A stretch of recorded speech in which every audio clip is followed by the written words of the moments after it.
Yeah, so this meeting is being recorded. And yeah, good that you know that. So yeah, you know that this is going to be, I guess it will be sent out as a replay for people that registered but couldn't join us live. Just so you know that. So lovely to see some very friendly faces and some new faces. And I've got lots and lots and lots to share with you tonight. So much to share with you, actually, and lots of practical things as well. I'm just going to check one thing. Hang on a minute. Just bear with me. Kiva, are you admitting people? Or do I have to do that? Yeah. No, Okay. I'm admitting people. I'll keep an eye on that. So there's still people trickling in as we're going here. And Okay. I suspect that'll keep going for the next 5 minutes or so, but I'll look after that. You just do your stuff. Okay, great. So just so you know, I'm going to be sharing slides. I'm going to be also sharing some videos that I've made for you today. I decided to go with pre-recorded videos because I just know how dodgy it can be sometimes when you're trying to demo things live online. And I know therefore that the sound is going to work, etc., etc. So I've got lots of stuff prepared for you. But let's get going, and also there'll be time for Q&A as well. So we're going to cover a lot. I will be going quite fast paced, but I am going to try and make sure that there's some time for you to ask me questions as well. So I'm just going to start sharing my screen. So let me. So welcome to Field Recording 101 with Isobel Anderson, which is me. And so thank you for joining me. I'm really excited to be doing this field recording workshop. In case any of you are new to me, I have a background as a musician. I did a PhD at the Sonic Arts Research Centre in Belfast, and I'm very excited that Belfast has now been made a UNESCO City of Music. That's very cool, as it definitely deserves to be. And so that's where I cut my teeth with sound and really getting into production properly, but also sound design, electroacoustic composition, experimental studio techniques. And it's where I started field recording. And so this was a good 10 years ago, at least now, actually over 10 years ago now. So what I'm trying to do in this workshop is give you, whether you are familiar with producing music or not, or whether you've started field recording or not, this is a really practical taster session. And just if anyone's got their mic not muted, please mute your mic just in case. But so it's a quick taster session. It's only an hour. But I think that for most people watching, this should give you some great new things to try out, whether it's you're completely new to field recording or not. So we're going to go through, firstly, we're going to look at what is field recording and why would you think about using it. And I'm not going to spend too long on this. I could, there's whole PhDs written about that. But what I am going to do is just pose some questions or maybe give you some ideas about what I think it is. And we can have maybe more of a discussion later as well. Then we're going to look at some beginning kind of tasters of how do you get started, the kind of equipment you might use, but also things you really should be thinking about before you set out, and also how you do it. So what are some of the questions you might be bringing with you into the field, and how might you be approaching your methodology of recording and things like that. Then we'll get into the really juicy stuff. I love recording, but the stuff that's really juicy that I can show you online on a workshop is the editing and manipulating. So like I said, I've got lots of videos I'm going to show you of different techniques. Some of them will be really basic, some of them will be more complex. Then I'm going to share some links for you if you want to go deeper or you want to just broaden out what we talked about, and then we'll have time for a Q&A at the end. So hopefully you are ready to go and we'll get started. Oh, and I want to say as well, usually I like to present things with lots of images. There are no images in this presentation, which pains me. It's all text, but it's because I spent hours making these demos for you today.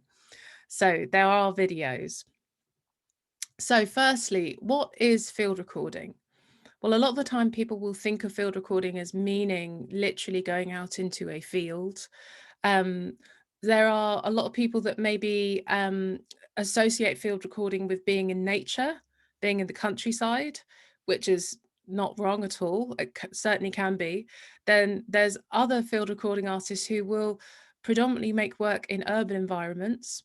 And that's where a lot of techniques actually originated in terms of musique concrète, with in the 40s and 50s of recording machinery, recording trains, and then cutting, splicing, looping, editing, all with hands.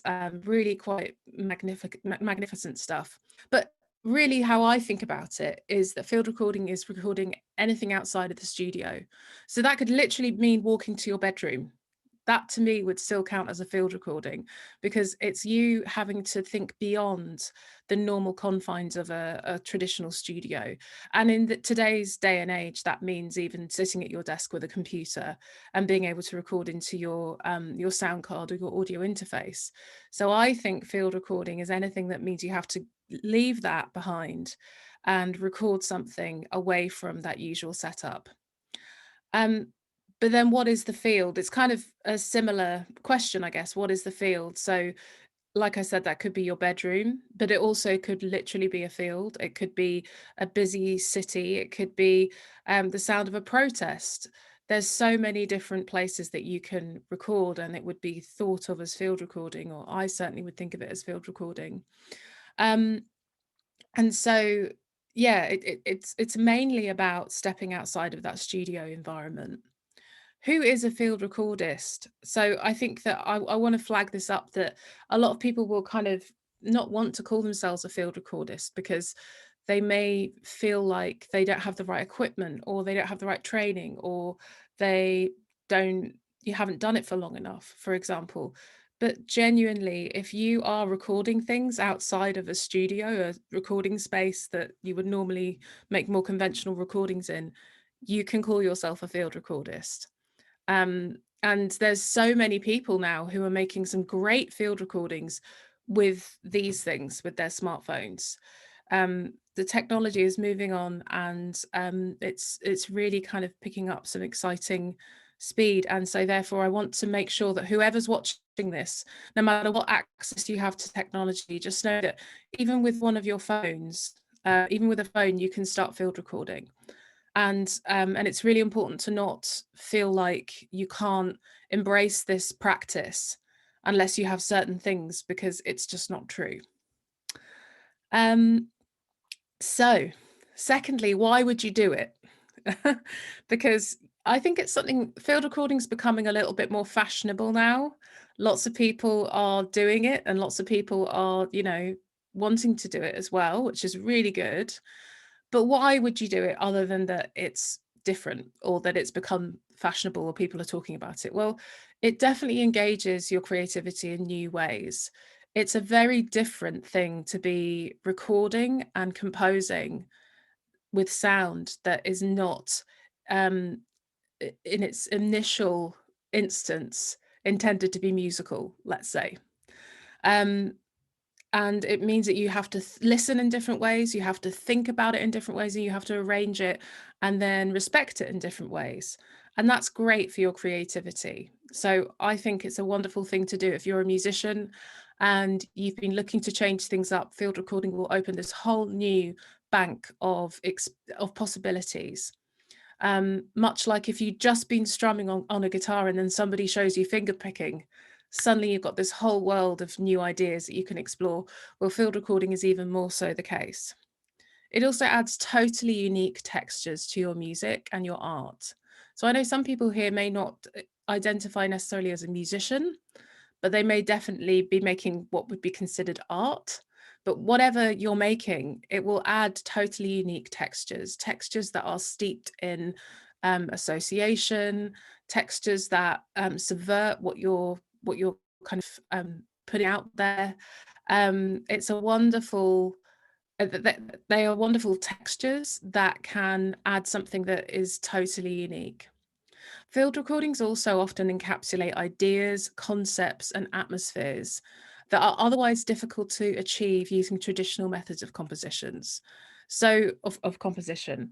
So, with a lot of the time, field recordings can add a layer of atmosphere or emotion that would take multiple albums to communicate through song, for example. A field recording can just get you there really quickly, and that's one of the great things that you can do with it.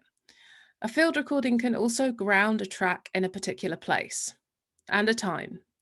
And again, just do it instantly without words, without having to try and emulate it musically and maybe not really getting there. A field recording can just immediately do that, but it can also totally abstract a track from a place and a time. It can change how we think about the place and the time of that track. So they're so potent and powerful, and wonderful things to start playing around with. So I've got some audio examples that I'm going to share with you, and just to illustrate what I'm talking about here. So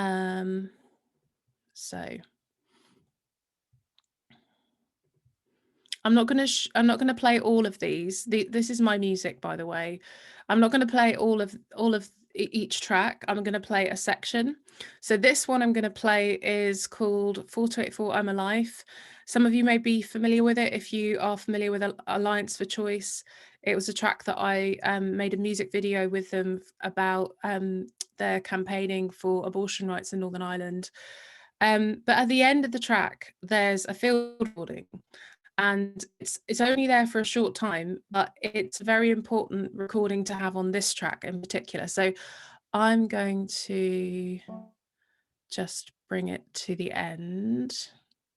I'm going to play you the last sort of few minutes. And you should be able to hear this. So let me know in the chat if you can't.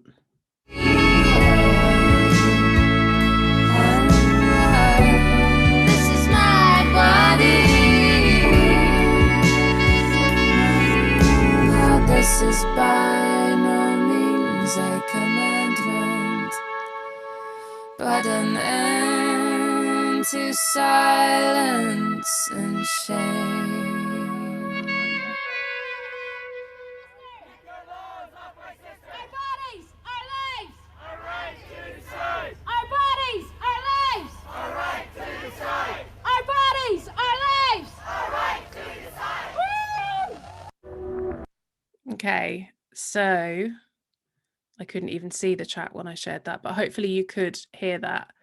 Yes, I can see some heads nodding. Great. So you can hear that in that particular piece. I'm sorry I can't play you more of the audio, but I'll just want to make sure we get to look at everything today. But you can hear that that particular field recording really grounds that song in a real cause and a real fight. And you can hear people's voices. You can hear the way that people, you can hear that emotion. And also you can hear that it's something that people, multiple people care about, multiple people are on the street fighting for.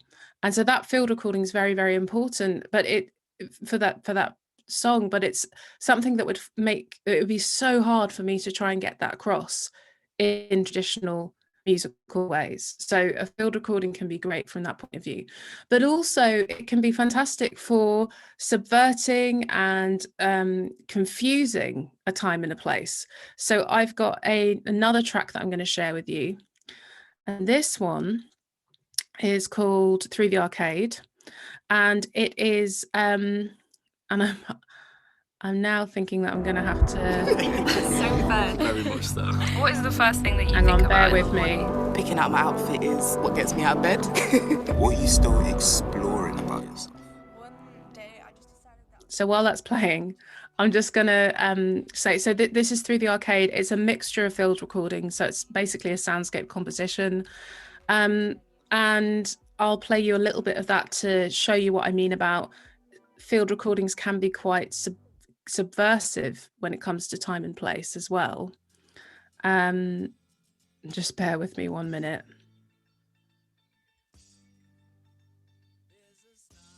I thought this would be the best way of sharing things if I made a playlist, and it wasn't.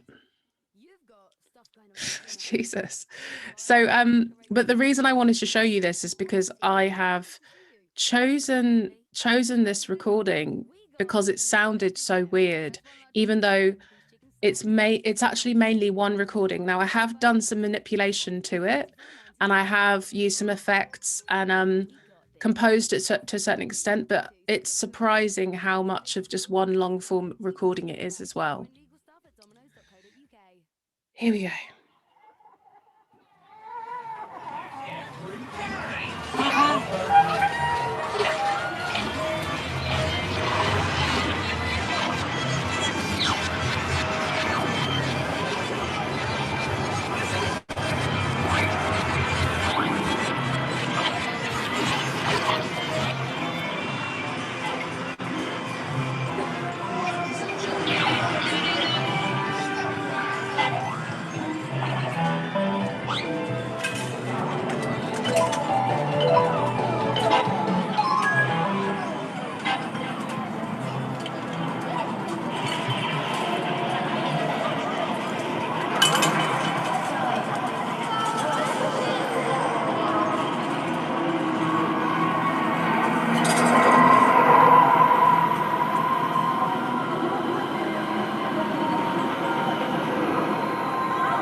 So I'll finish it there. Again, you can go and listen to that if you're interested. But so that's one recording of me walking inside of an arcade. And then I've also used some manipulation to then kind of mess with that too. But it creates this sense, because you're hearing the sounds, but not in the actual place. It feels really quite trippy and really quite like you can't quite place where you are or when it is or all those things. So field recordings are really what's the word, like flexible, and they can be so creative in terms of you placing something, misplacing something, timing something, mistiming something. So those are my big reasons why I think field recordings are great to work with. So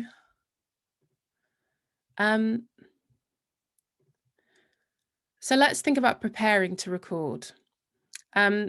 This is very important. It's also important to not be too rigid.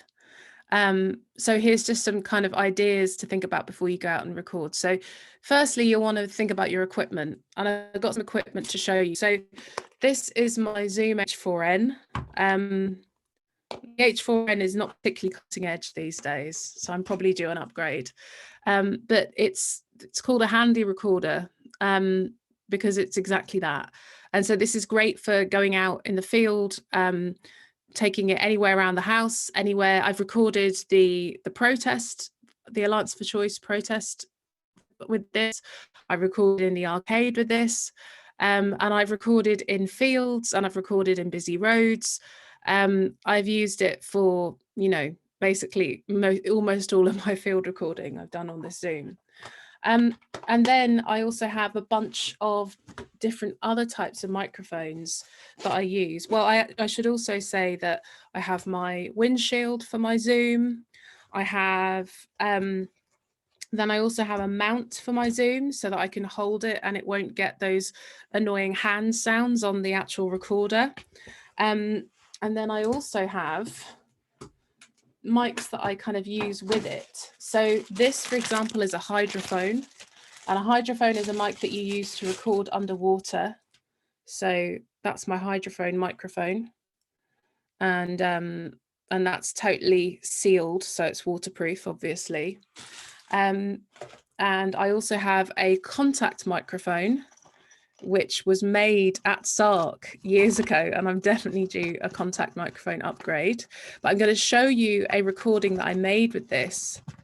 Just try and get it out without damaging it because it's a bit fragile. But I'm actually going to show you a recording I made with this for this workshop. And then I have my binaural microphones as well. So these are my in-ear binaural microphones, which means that I can record things that are effectively 3D, and I can tell you a bit more about that later if you want.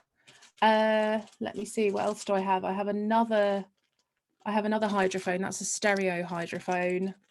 And that is it, I think, actually. So, oh, and here, actually, I do have another contact microphone. So I also have windshields. So I've got one for my Zoom, which goes on top so that when it's windy, I'm not getting too much interference. I also have these, which I like very much, which when I'm using my binaural microphones, my in-ear binaural microphones, I can put these windshields on to my ears so that they don't get any wind interference as well. And because I was doing so much binaural recording, I decided it was worth investing in those. So that's just a look at some of my equipment. I'm happy to answer any questions about them as we go. Then, so we've looked at your field recorder, your microphones, shields, as in windshields, but also you'll want to be thinking about footwear. Have you got good footwear on? When you start field recording and you start really getting into it, you spend a lot of time outside. So you want to make sure that you've got good footwear, you've got good clothing. I always have a coat that has a lot of pockets, because as you can imagine, if you're carrying around this stuff and you don't want to be carrying around, I don't really like going with a bag because I find that it's then kind of knocking around. So I have lots of pockets to put all my different bits and bobs in. And food and drink, you know, I'll spend hours outside field recording for certain projects. Less so much now, I just don't have as much time, but I certainly have done big long trips doing field recording. And then research, it's really important to think about where are you going to go?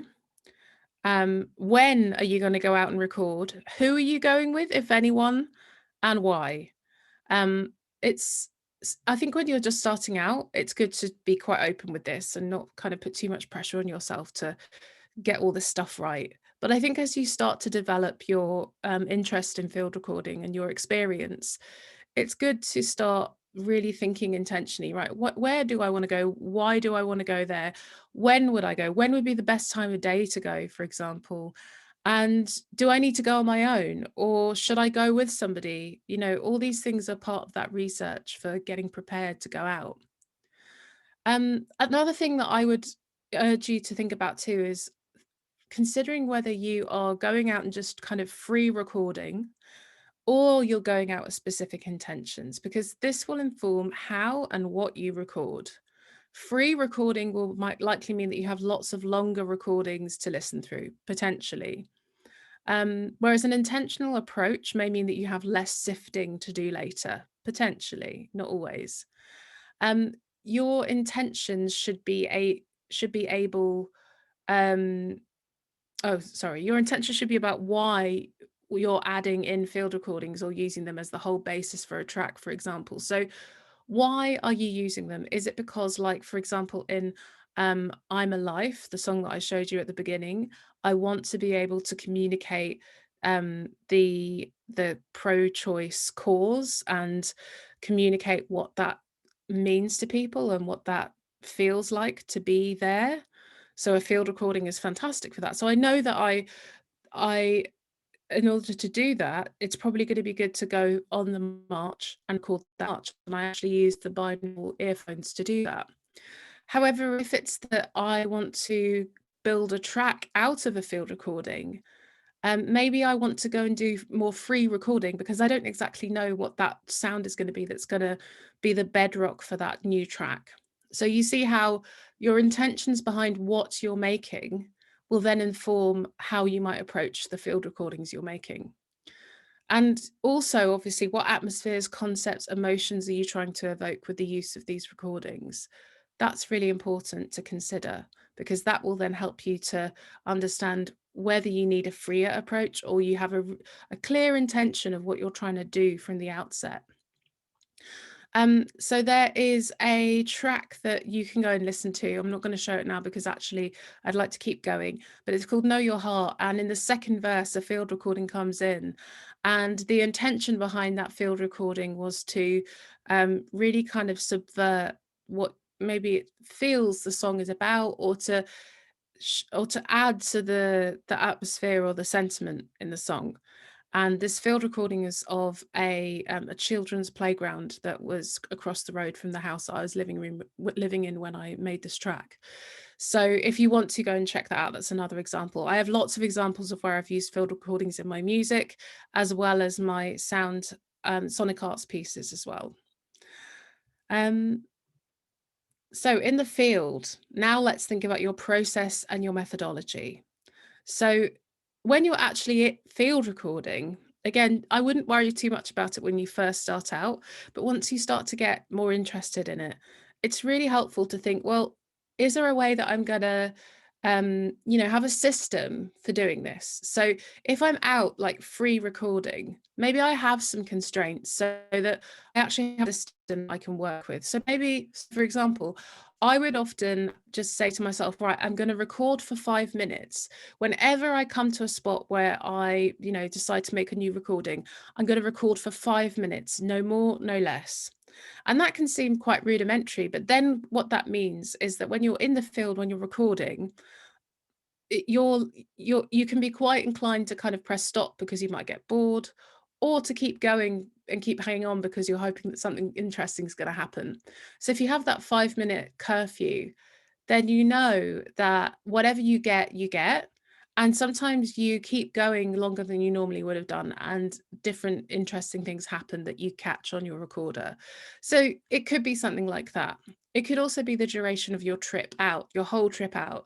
So it could be that your methodology is that you decide that you go out every single morning, and you go out for 1 hour every single morning. And that means that you start to get a range of recordings, but at a particular time of day. And it means that you know that you're going to be out for that full hour. So there's lots of ways that you can start building a kind of more of a methodology around what you're doing. It could also be the number of trips. It could be also more practical things in a way, like, are you going to record with multiple mics at one time, or are you going to just use the mics that are already on your recorder if you're using a Zoom, for example? Are you going to be thinking about the way that you're positioning your mics if you're using mics that you're plugging in? Are you going to be taking notes while you're recording? And maybe you want to reference them later when you're listening back so that you know what you're listening to. Are you going to be also making sketches and drawings and collecting objects and images? Those are really, really useful things for when you come back and you're listening back, and you're then able to kind of remember what different parts of the recordings mean or what they relate to. And also, are you setting out to make an objective document? So this is the sound of Hyde Park, let's say, or it's Sound of Belfast. This is the sound of Cave Hill at 7 p.m. on a Sunday. Are you looking to make an objective document of that place at that time, or are you capturing an imperfect moment? Now, I usually go for the imperfect moment because I think that's just more realistic and honest, and it's very, very that there's a kind of problematic narrative about field recording being an objective document when in fact it's a human holding a recorder. But it's good to think about, what are you going for here? Are you okay if you pick up the sound of people in the recording? Are you okay if you pick up the sound of your hands on the recording device? Are you okay if you get some wind noise and even some distortion? So what are you going for? Even just to ask yourself that question sometimes can be really useful, and it can help you with thinking of the methodologies and the process that you're going to use when you're in the field. Then we get into making your selections. So you've made your recordings, you bring them home, you've hooked them up to your computer and you've imported them, and you now have a whole bunch of recordings. And how on earth are you ever going to select what to work with?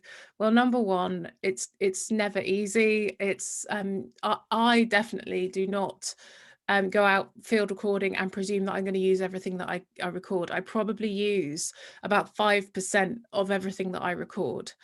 I would say that generally when you're using field recordings to compose with, and this is generally in my experience, it's almost like casting a net. And then you will get things back, and then you have to sift through them and decide what you're going to work with. And often it's just through listening and seeing what pops out.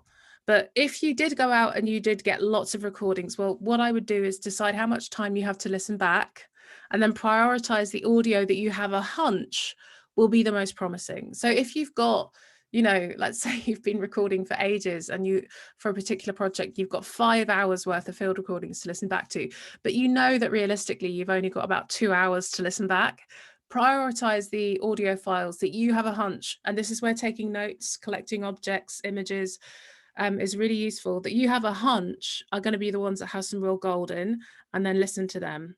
And if you've got fewer recordings, well, you'll probably be able to listen to them all, hopefully, depending on your time.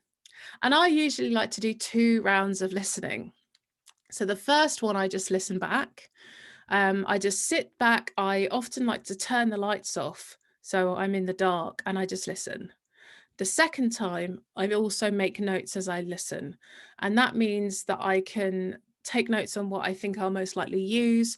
I'll note down places in the recordings where I like a particular section, or there's a sound that I think I'd like to isolate to work with later. And I'm going to show you that in a minute too.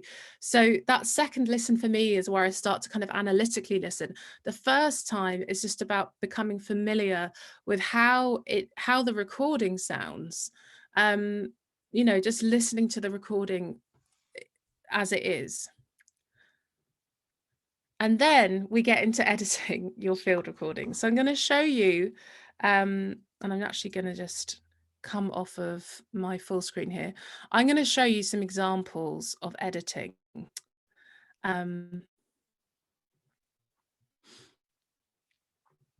So let me just get my videos up for you. Right.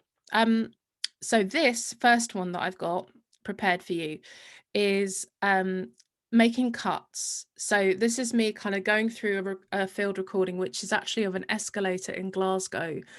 And I'm cutting out, on the one hand, a bit that's a bit more kind of atmospheric. And then on the other hand, I'm making a cut with a part of the field recording that's more rhythmical.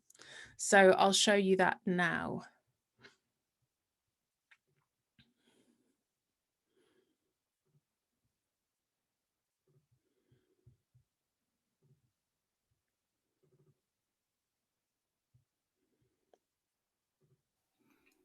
Okay, so I have loaded up a field recording that I made in Glasgow of an escalator, and I can see there's some sections that I like already. I've listened to some of it, and I like the fact that in this bit there's a kind of repeating rhythm because of the way that the escalator is moving. But I also want to sample some of this bit to try and do some stuff with later on as well. So I'm just going to listen to that.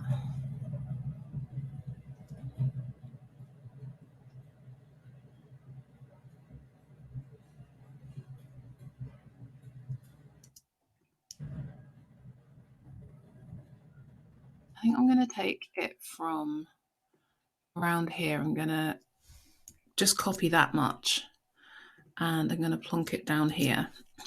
And I'm going to call this my escalator edits. I know these are just my edited bits. And I'm going to mute that as well. And then I'm just going to come to this bit where it's got this rhythm, and there's a bit where a woman's speaking.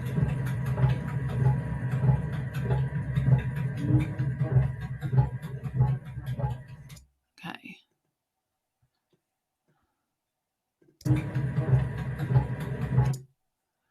So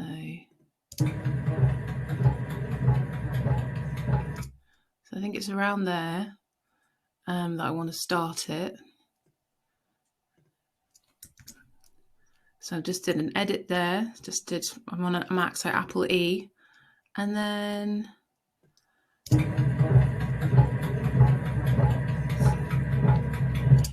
I'm gonna then make an edit there as well, And that is going to be my little loop that I'm going to use.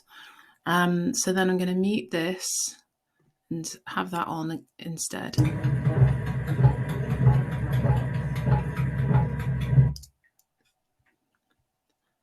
And that's an example of me choosing some bits in a field recording and then cutting them out. But I'm not getting rid of them from the original one, just in case I want to come back to that. But I've got 2 little cuts there, and I can start working with them in lots of exciting ways. Okay, so that's the first tutorial. Just to reassure you, the audio quality gets better from there. So the next thing I want to show you is making fades. So we're starting off really simple, and I promise it gets more interesting and complex for anyone that's really familiar with these first few tutorials. So making fades. So let's look at this one.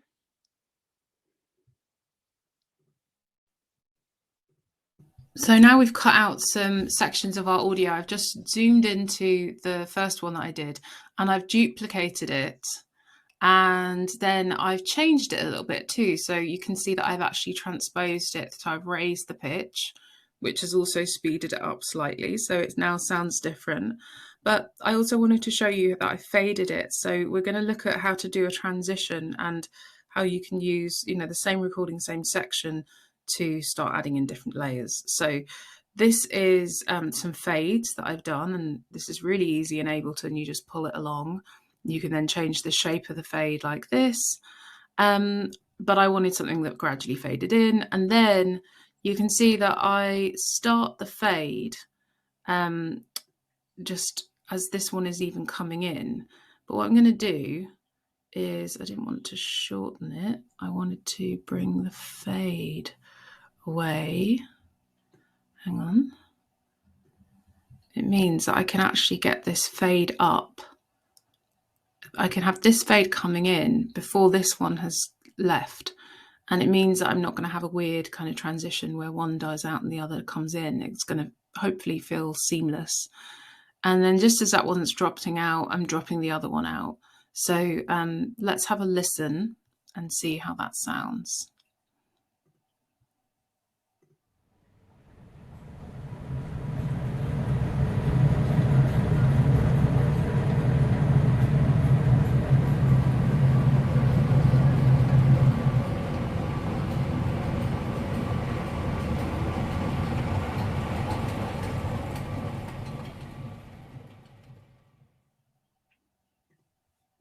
So not particularly, interesting necessarily, but it's just a way of building up some layers of texture, just to give you a demonstration of that.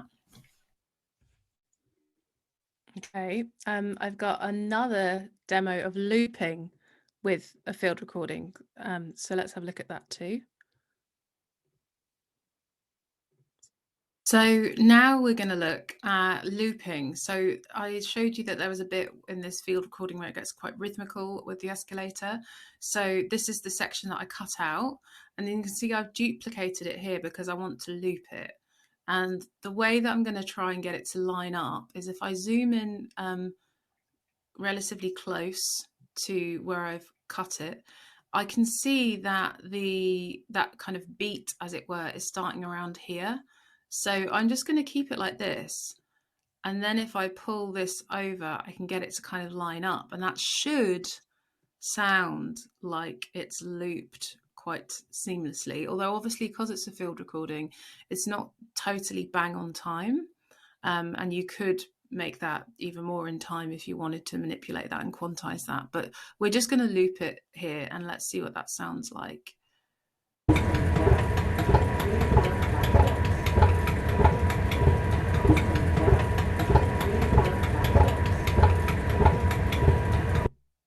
Okay, so that's sounding, pretty good.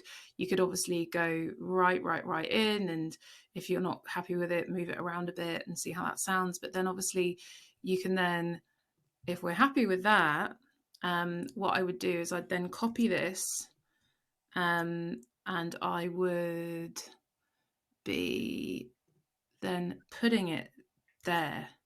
just so I know that both of those files are exactly the same length.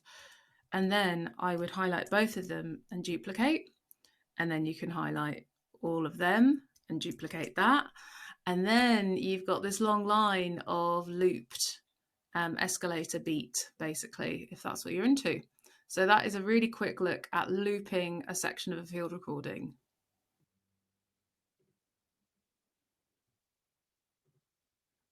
Okay. And then the last thing that I'm going to show in this kind of editing section is adding EQ. And I'll talk a little bit about this in the actual demo that I pre-made for you today. So here's the first version of that. Okay, so now we're going to get into some EQ briefly. So here's my original escalator edit, the first cut that I did. And this is what it sounds like just normally, obviously.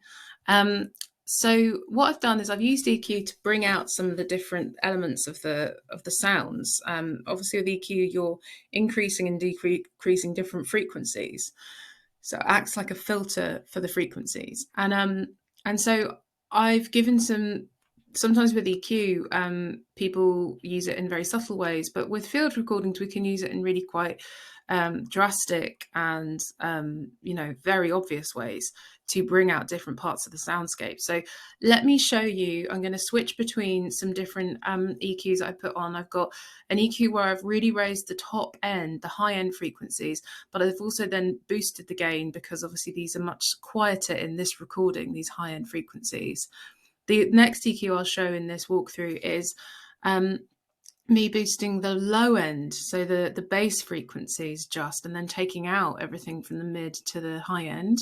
And then I'll also show you after that how you can then create a kind of filter of gradually bringing in more of the frequencies and then bring them out again.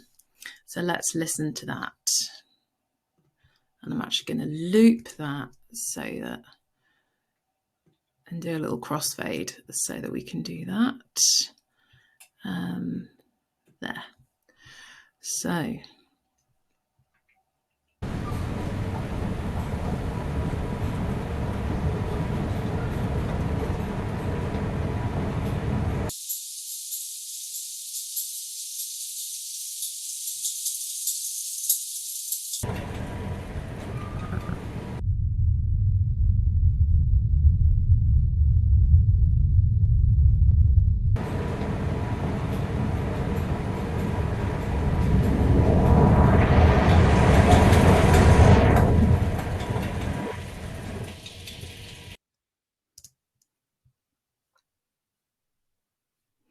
And you can see that there's so many possibilities with the type of sounds you're getting, you're kind of extracting out these field recordings. So it then becomes really, what's the point of what you're doing? What are you aiming towards, or your intentions with your composing with field recordings? And what do you like as well? And I've got one more demo with the EQing to show you with the other track that we were working, the other cut that I made. Okay, so this is what the EQ sounds like with this other cut that I did.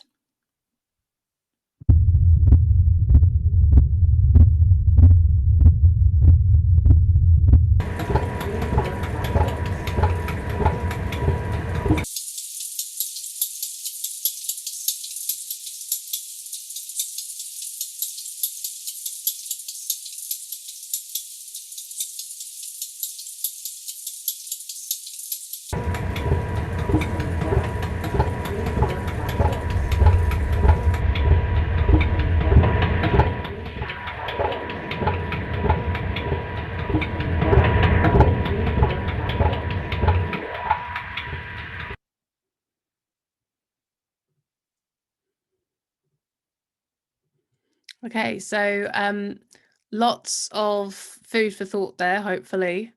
But let's now look at manipulating even further. So I've got some more demos for you. This is where we're getting a little bit more advanced.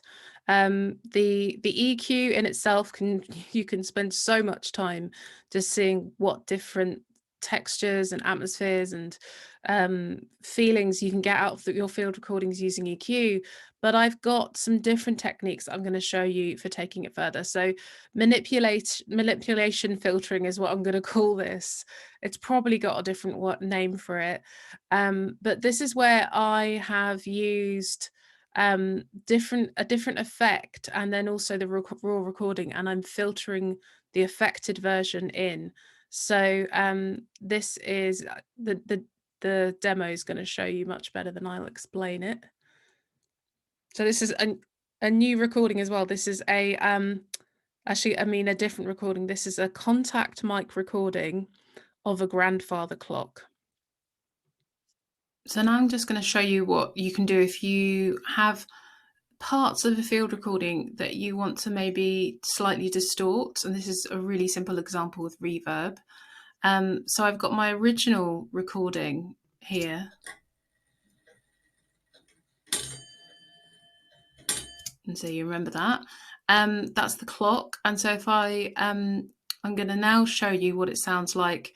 I've got this track where I've doubled it up, but I've taken out some of the audio from the track. So it's just got moments of the same field recording.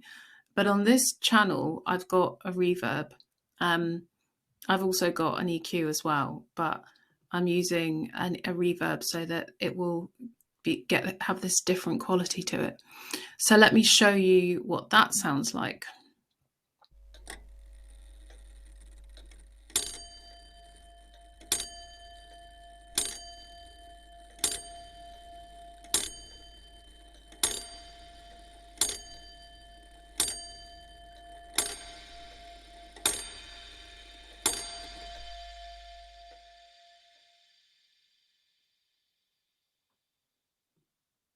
And you notice that I raised the volume there a little bit just to exaggerate it, but you don't have to do that, obviously. And it's just shows you how you can kind of fade in some distorted versions of the same field recording. Okay, so that's that kind of manipulation filtering. I'm filtering in the manipulated version of the field recording. Now, mapping your field recording onto MIDI. So this is fun. And for this, I'm using a plugin called Simpler in Ableton. So, okay, so now let's look at some stuff that's even cooler that you can do with field recordings. So this is a field recording of a clock. And let me just show you, it's made with a contact mic to record.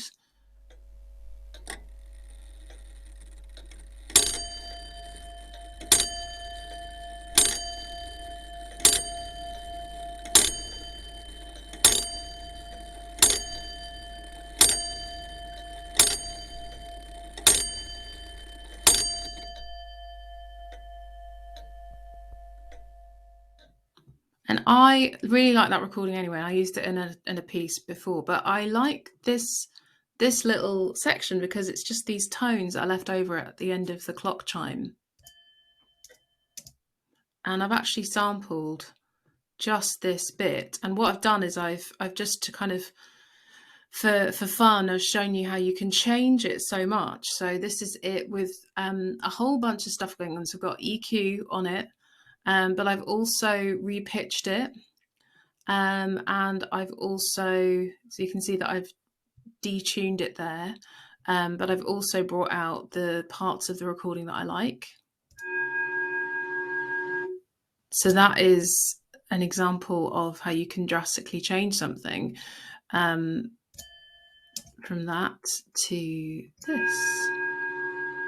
But not only that, I've then also used a plugin called Simpler to put this into MIDI. So in Simpler, you have your sample, and I've actually, you can see this is the same sample that I've been using right here.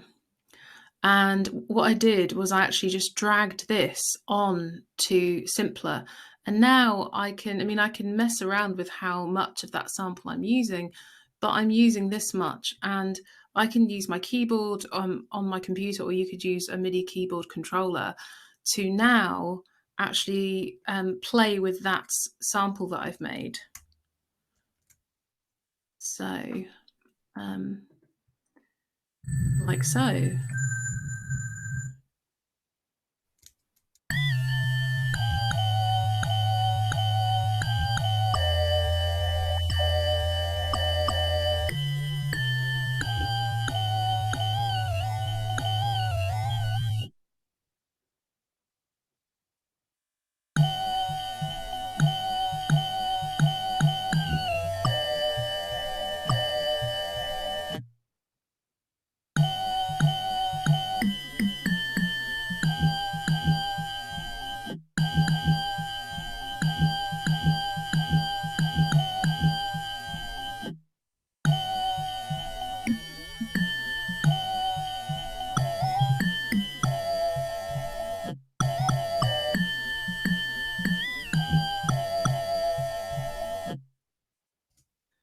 Then you'll be able to see that I've now got a MIDI part here that I have made, and then I can obviously mess around with that even more.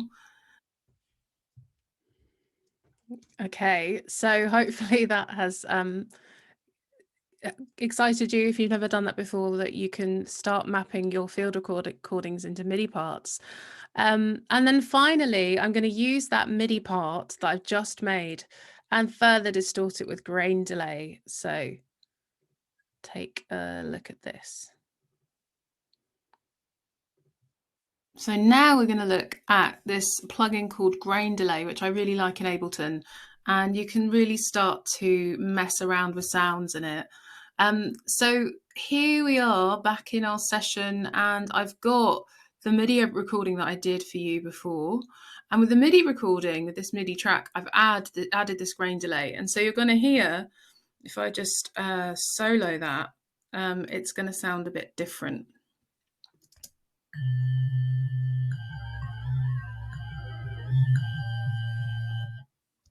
So what I'm going to do as well is bring that back there so that I can show you how it works. So there's lots of different parameters here. I won't go into exactly what everything means, but safe to say you can really play around with the structure of sound and start to really craft it. What I've also done is I've brought in the original escalator sound, one of them that we were working with, just to show how we're going to go back to that original field recording, but now add in this very abstracted sound that's become much more musical. So I'm going to go ahead and just show you what this might look like.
Okay, so that's lots of demos of different things. I told you that I was going to try and pack in a lot.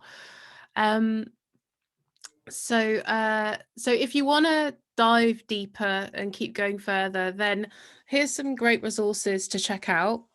So definitely maybe take a screenshot of this so that you've got these links. So Girls Twiddling Knobs podcast, which is the podcast that I host and produce. There's a couple of episodes about field recording. So there's episode 25, using field recordings in your music. There's some great artists that I mentioned in that, and I think you'll find that interesting if you like today. And then also episode 26, playing with sound in conversation with Nick Knack. Nick Knack is a fantastic DJ who DJs for field recordings, and I think you might enjoy that episode with her. But also, if you want to just find out more about, the background behind this, or people that have really pioneered working with field recordings, well, the World Soundscape Project is worth checking out, which is a group who came out of Canada in the 1970s, late 60s, early 70s, led by R. Murray Schafer, and they really kind of started the research into acoustic ecology and also soundscape composition, and they used field recording to do that. Chris Watson as well, you may already be familiar with him, but he had a very long and successful career wildlife recording, but has also done fantastic compositions with field recordings. There's a great article on the Ableton website actually called The Art of Field Recording. And also the Vinyl Factory have a really good video which is called Soundfield's Adventures in Field Recording, and it's lots of different artists actually out field recording. So that's definitely worth looking at if you want to just see people in action. And that's us at an hour. So there's time for Q&A. Before we get to Q&A, I should say, do come and say hello afterwards as well. You'll find me at the Female DIY Musician, which is the organisation that I set up, and also the Girls Twiddling Knobs podcast as well. So femalediymusician.com/GTK podcast. Okay, so let me know if you have any questions, and if, or anything you want to share. Thanks for listening.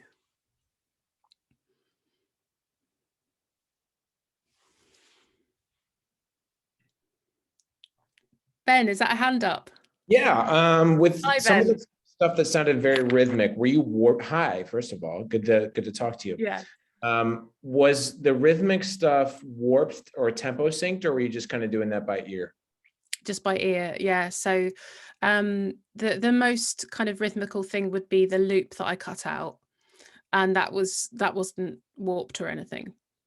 Okay, good. All right, cool. Because the sound quality sounded so good, and I always with stuff like that, the warping can really, mess with the granular quality of it all. Yes, yeah. No, it wasn't warped or anything. Yeah.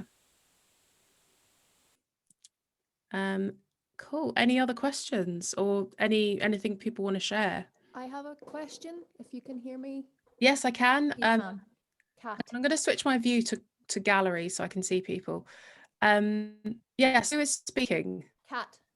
Kat. Hello, Kat. Hello. Hi, how's it going? I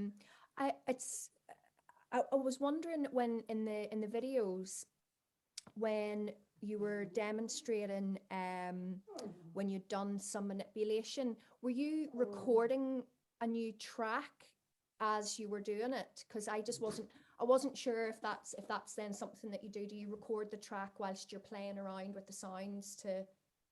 Yeah, so I was doing that so that there would be better sound quality for me to show you, but I sometimes do that if I'm trying to capture me playing around with something and I don't want to have to automate it. So I will also record it, and with that I just took that track that I'm recording onto is taking the sound from the master track and recording that way. Cool, thank you. No problem. Susan, is that a hand up? Yeah. I just want to know, I know sometimes with photography you have to get people's permission to photograph them. Do you need to get people's permission to use their voices? Yeah, it's a great question. You, as far as I know, you don't. Cool. I think that if you're going to be saying this is this person, like actually using their name, I think then it's slightly different, but no. Great. Yeah. Gabriella. Hi there. A couple of wee questions that just came up when I was watching.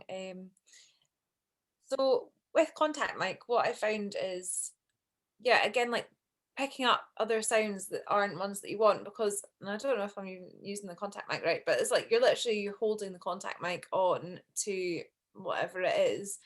Do you have any good tips for reducing kind of, I don't know, out the sounds that you don't want from using a contact mic, really? Yeah, I guess I would always attach it with something like blue tack or even sellotape, because you will then pick up you know, any movement you make could be picked up on the contact mic. I think also you can be, I guess, kind of thinking about what you're using the contact mic for. Sometimes then it's in the after the manipulation and the editing. So let's say the reason you like the contact mic is because you want to get the maybe that sense of, let's say you're using it to record somebody's footsteps going up the stairs, for example. Well, maybe and maybe you've got some sounds of outside that are coming into that recording as well. Well, it might be that you cut out some of the frequencies that are carrying those other sounds, and you have more of those frequencies that have the maybe it's the bass frequencies from those footsteps, and you could mix that in with a recording you'd made simultaneously with another microphone, for example. And that can be a way that you can get that really kind of tactile feel that the contact mic has. Like when I showed you that contact mic recording of the grandfather clock, one thing I like about that recording, and that's it, just really simple. I would do other things to make it feel even more kind of tactile. But one of the things I like about that recording is you hear the crank of the mechanism before the chime starts. So there's lots of ways you can use EQ to kind of really exaggerate those moments that you like, whilst also mixing that, if you want, with another recording you've made at the same time. So you've still got other elements of that sound mixed in as well. I hope I haven't butchered that.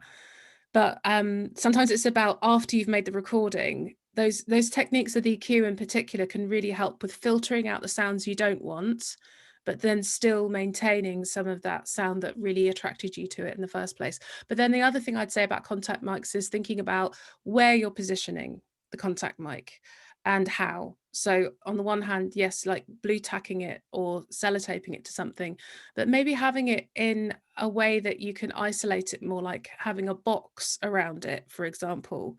The grandfather clock's a great example. I could close the grandfather clock door, and it's a space that's hard to get into normally, but with a contact mic, it's perfect for picking up that sound. Yeah, I was trying to record like you know, like on a train, like that sound of like the kind of, I was just like holding it against like the kind of side of the train as it was moving, but then by holding it, it wasn't like getting that kind of just the sound, it was also getting me. So Yeah. it was just finding ways, I kind of like tucked it into the side of the seat, but then it felt like it wasn't just, I just wanted it on the metal. So yeah, maybe just carrying some blue tack around with me. Definitely. And this is the thing about, like, as you go out recording and you start sort of realizing, oh, I need that thing, get a little bag together, or it could be a coat where you have a bit for all these different little different accessories.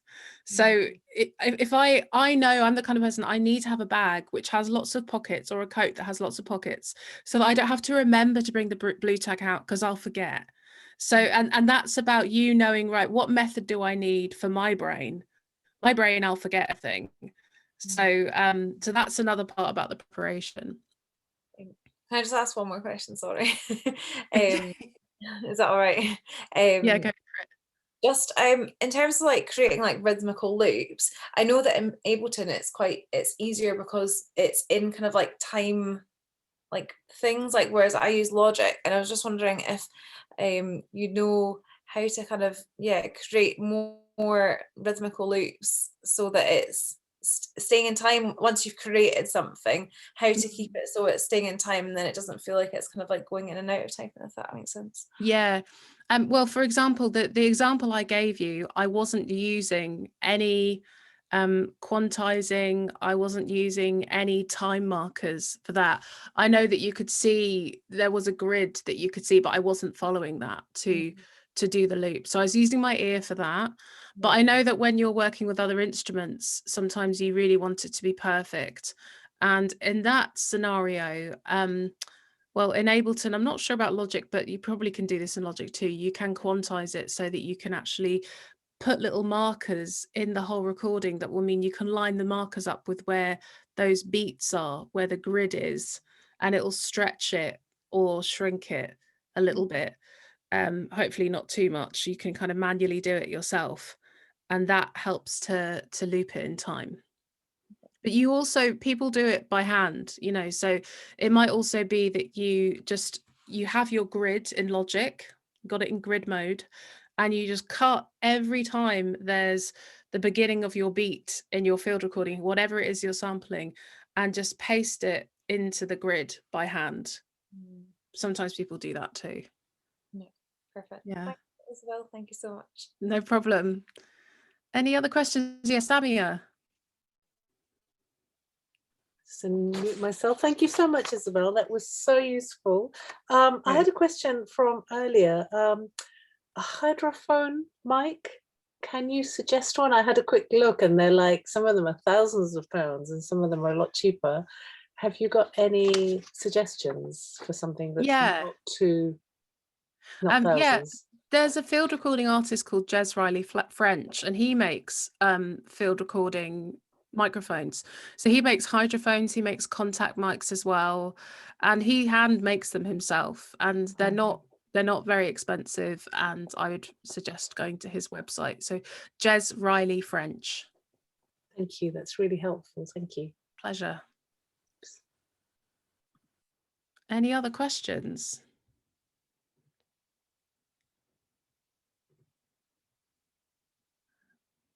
Oh, Chris O'Loughlin. Yes, hi, I'm not presentable. Thanks for a great talk. I just had a quick question about your binaural recording. If you wanted to mix other sounds with it, is that easy to do? I'm sort of thinking the binaural is sort of very surround sound, whereas if you had mono recordings, you wanted to add everything to soundscape. Is that easy to do on typical DAWs? Yep, it's very easy. I mean, when you're working with a binaural recording, it just looks like a stereo recording. Okay. So it behaves exactly like a stereo recording inside your DAW. It's just that it will record what is termed head-related transfer function. So the way that the sound moves across your body and your head. So it sounds 3D when you listen back in headphones. So that's the thing to remember, is that it's really determined on you listening in headphones or somebody else listening through headphones. You can add in whatever other sounds you want and then spatialize those sounds. For most people, that's going to be stereo spatializing them, but it won't interfere with the binaural effect of that original recording. Okay, that's great. Thank you. No problem. Any other questions?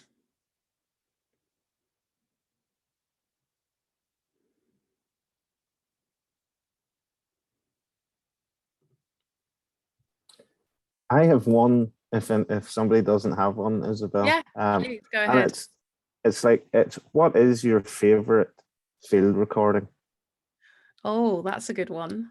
I think one of my favorite ones is definitely the arcade recording that I shared with you. I mean, that wasn't it in its kind of raw form, but like I said, there's a lot of it is just how I recorded it. I just kind of added some effects, but I just love how totally bonkers that is, but the fact that it's a real place, you know. So I really loved that. I mean, sometimes it's not so much even just about the recording, it's about the process of making it. And so I have loved making hydrophone recordings because the process is so different, because you're listening to something this other world, you know, under the water that you can't see. And then also the process is so different in that for the hydrophone recordings that I made anyway, I had to really use EQ to hear what was in them. Because, so for example, there's a particular piece called Going Under, and it has loads of hydrophone recordings, and it's full of these recordings where I've had to kind of really boost the bass frequencies, because otherwise you can't really hear a lot. But when you boost those bass frequencies, you start to hear this whole other rumbling world underneath it all. So I enjoyed that process as well. That's amazing. Thank you. Thanks. Pleasure.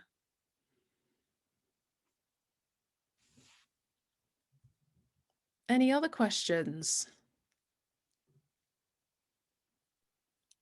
I have a question about recording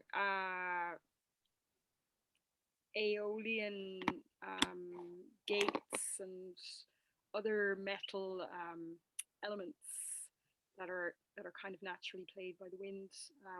I find that the days I have my recording stuff with me, there's never anything playing. And so the days I don't have anything with me, I've ended up recording things on my phone. And I guess I'm just curious about dealing with wind, you know, because on one hand you need it, but then it can be really invasive for the actual recording. But weirdly, the phone, because the mic isn't great on the phone, but the phone actually is easier to kind of cup in a way that you don't get as much wind. But do you have any advice around that? Yeah, so I think number one for you, Tara, I would say you probably want to start preparing to go out when the wind is up enough. So you know, actually like check the following week that's coming up, see what the weather forecast says in terms of how fast the wind is going, and decide, right, okay, I'm going to go out when there's a good gust of wind going. But then you've got the issue, like you said, of, well, what happens if the wind is then creating interference? When you're out field recording, not with your phone, but with your recorder, what are you using? It's a Zoom. It's a Zoom. And are you using one of these? The smaller one. Yeah, I have. It's not the bigger fluffy one. Is it, hang on, is it this one? Yeah, I would definitely recommend getting one of these.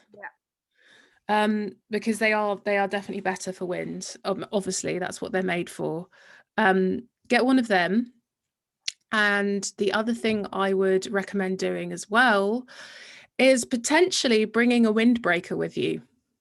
So actually, you know, putting a windbreaker up, standing behind that in a position where you'll still be able to catch the sound of the wind going through the gate, but it's not going to be hitting your mic head on.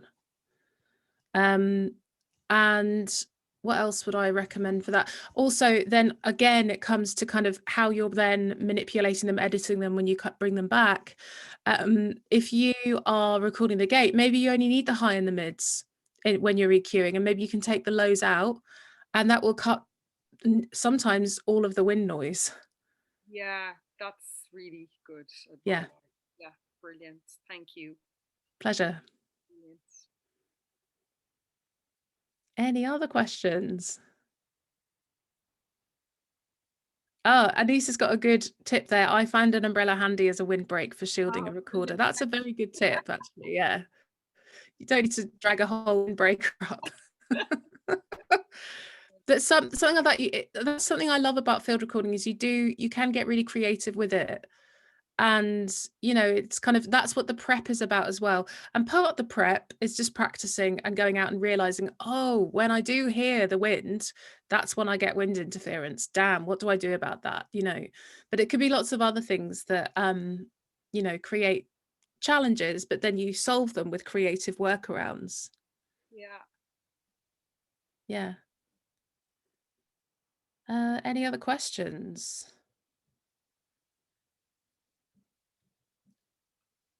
Well, hopefully that gave you lots of food for thought. I know I went really quickly and I know that I covered a lot, but I hope that it was useful, and I hope that it's given you some new ideas to try out. Even if you're already field recording, I hope it gave you some new techniques or some new tools, or just even just one thing that you can take and start playing with. So thank you so much for coming. I loved coming and doing this. And yeah, happy field recording.